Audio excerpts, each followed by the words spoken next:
नमस्कार, माझं नाव अक्षता. स्वागत आहे तुमचं माझ्या ब्लॉगमध्ये. हा ब्लॉग 15 एप्रिल म्हणजेच मावशी काकांची 25th ॲनिव्हर्सरी सेलिब्रेशनचा आहे.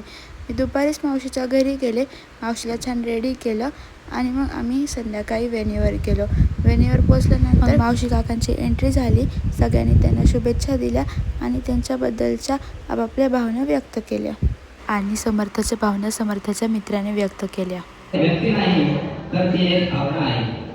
ती स्वतः भुकेली आहे पण मुलांना कधी उपाशी झोपू देणार नाही.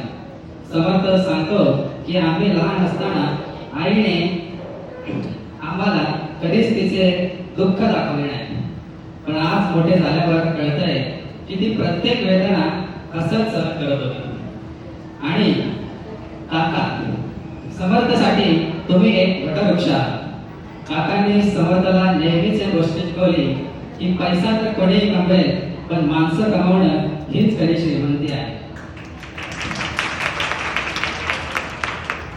विशेषतः समर्थाच्या आजींची काकूंनी केलेली सेवा. आजी जेव्हा अंतरुणाला खेळून होत्या तेव्हा काकूंनी त्यांची काळजी एखाद्या लेकीप्रमाणे केली. रात्रीचा दिवस करून त्यांची काळजी घेतली. आजच्या काळात असं समर्थन खूप दुर्मिळ आहे. घर सांभाळणं, पाहुणे शब्दाने कोरडं पडावं अशी काही माणसं आपल्या जीवनात असावी. आणि खरंच आपण किती नशीबवान असतो जेव्हा ती आपल्यात असतात.